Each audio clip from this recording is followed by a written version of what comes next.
ako'y di mo pinapansin. Hindi ako nagagalit sa'yo, pagkat alam mo na ang iyong damdamin para sa'kin. Hindi mo lang alam ang aking nadarama, kapiling ka, honey, my love, so sweet. Kahit sino ka pa, basta't mahal kita, lagi na lang ako sumusunod sa'yo. Mahal kita at yan ay totoo, honey, my love, so sweet.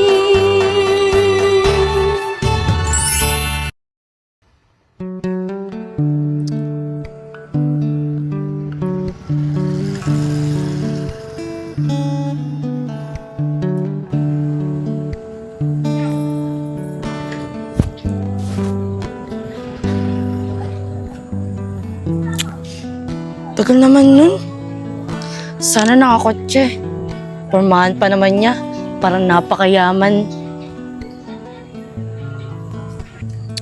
Kagabi na. Papagalitan ako ni Mami. Makauwi na kaya?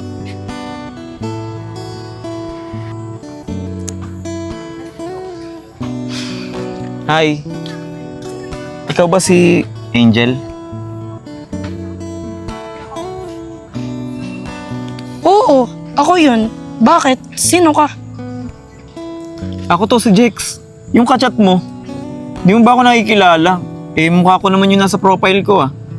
Oo nga, ikaw nga yung nasa profile. Ba't ganyan na suot mo? Seryoso ka? Makipag-date ka ganyan suot mo? Ano yan? Tigbebente lang yan sa Changi eh. Pasensya ka na. Ito na lang kasi natitira sa damit ko eh. Nasa malibagan na lahat. Galing kasi ako sa barracks kanina eh. Barracks? What is that? You mean barracks like construction worker? Ah, oo. Barracks, yung tinutulugan ng mga construction worker. Bakit? Yuck! Ew! Construction worker ka? Ah, hindi. Ako yung architect doon syempre. Kumbaga, ano ba? Tingnan mo, ganito yung sinusuot ko kasi madumi doon, alam mo na. Kaya yung mga damit ko nasa labahan lahat kasi, diba? Architect eh, ganun. Nadudumihan din kami kahit kami mataas doon. Ah, okay. Akala ko construction worker ka talaga eh. I don't like construction worker kayo. But, wait. Where's your car? Di ba mga architect may mga car? Ah, patay, naghanap ng car. Yung car ko nandun sa kapatid ko, hiniram lang. Bali, ang dala ko lang yung motor ko dyan. Hiniram lang ng tropa ko kaya hindi ko dala ngayon eh. Pero sa susunod, sasakay kita dun sa car ko. Wow! Maganda ba yung car mo? Like BMW? Ganon? BMW? Oo, BMW yung sasakyan ko. Ano ba yun? Ballpen yata yun. Wow! For sure, ang ganda-ganda nun. Alam mo, I like you na. Excited na ako sa susunod na date natin. Oo naman. Sasakay kita sa maganda kong car. Try ko. Jex, okay lang ba? I need to go home na. Baka kasi nahanap na ako ni Mami. Alam mo naman, strict ang parents ko. Tara, hatid mo na ako ng car mo ngayon. Car? Oo nga pala, di ba sinabi ko kanina? Hiniram nung kapatid ko yung car ko eh. Sayang. Siguro mag-taxi na lang tayo. Ha? Taxi? Meron bang ganun dito? Taxikel. Tara na.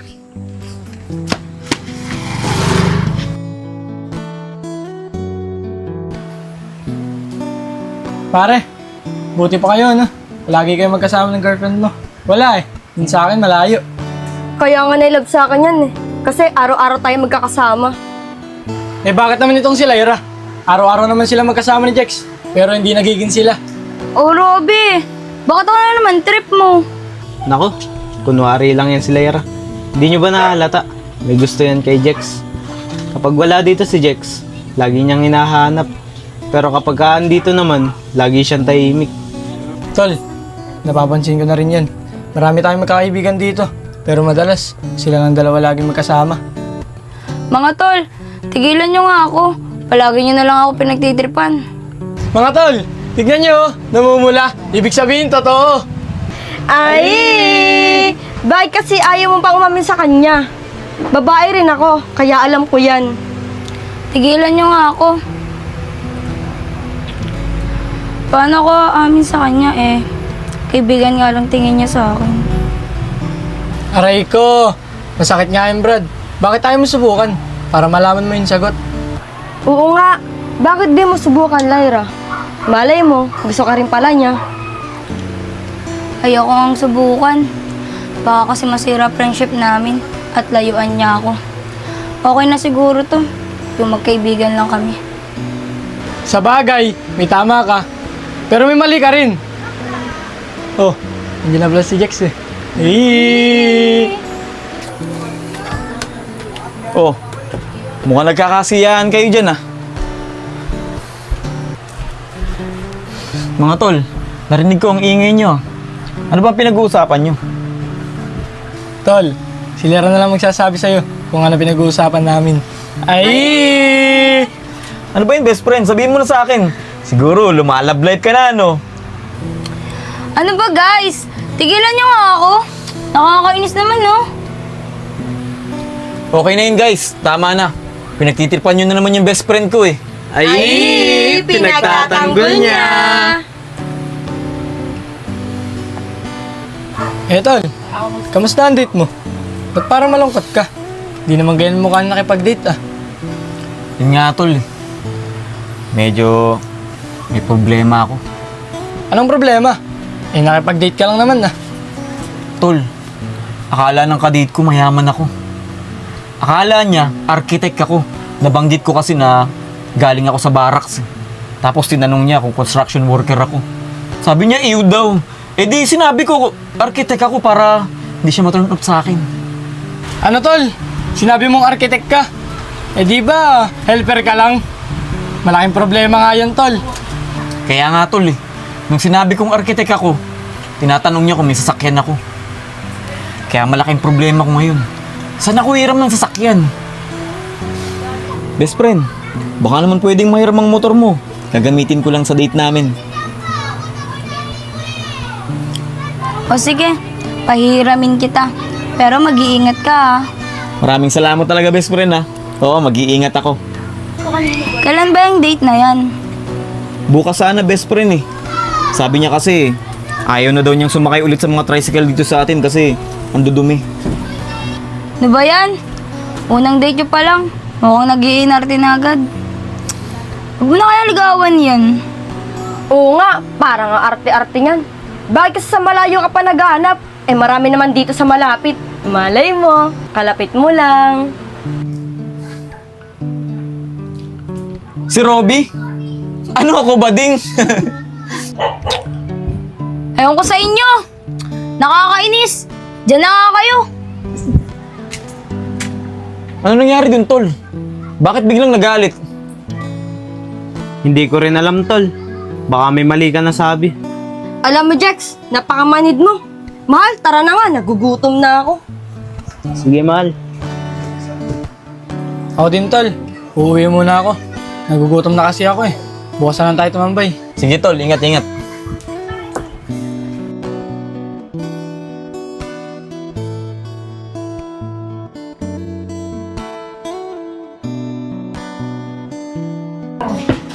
Oy sis, ang tagal natin magkaibigan ah. Pero hindi mo pa rin pinapakilala sa amin ni Angel yung boyfriend mo. Huwag kayong mag-alala. Ipapakilala ko din siya sa inyo. Busy pa lang kasi yun sa trabaho eh. Oo, mukhang masipag ah. Maganda ba trabaho? May kotse rin ba? Like, may boyfriend?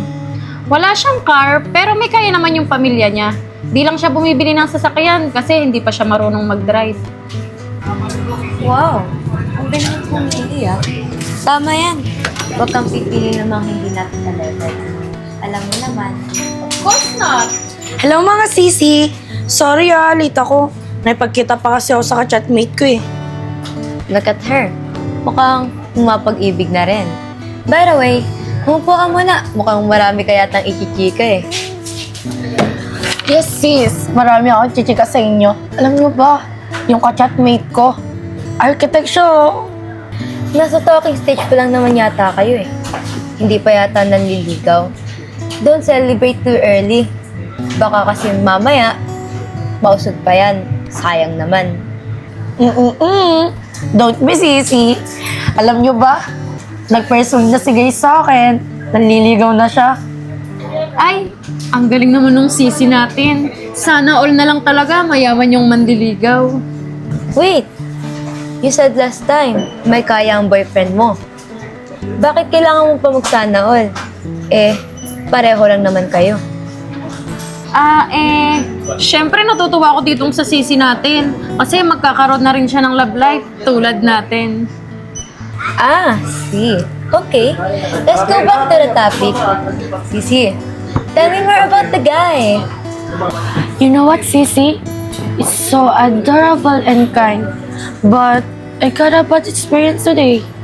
He rode me to a tricycle. Like, ew. So dugyot. What? You ride to a tricycle? Ew, so cheap. You said he's an architect and has a car. So, where's the car? Wait, sisi! Let's continue talking outside na. It's cold here na eh. Okay, let's go.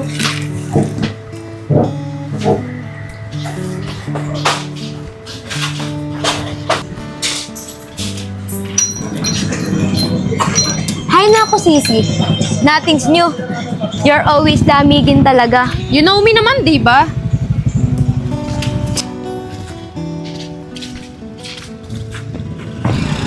Siguro, Sisi, kaya ka nagaya lumabas. Susunduin ka ng boyfriend mo na car.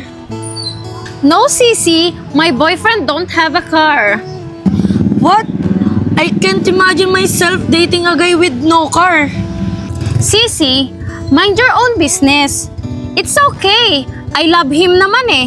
His family has a car, so we can borrow anytime. Well, Sisi, call your boyfriend and get us here na. Like we did last time. Let's go to the club. Okay, Sisi, wait. I call my boyfriend. Sorry guys, I need to go home na. Look, my mom is calling. Maybe later guys. Okay, take care. Babush! Sisi, let's go there na.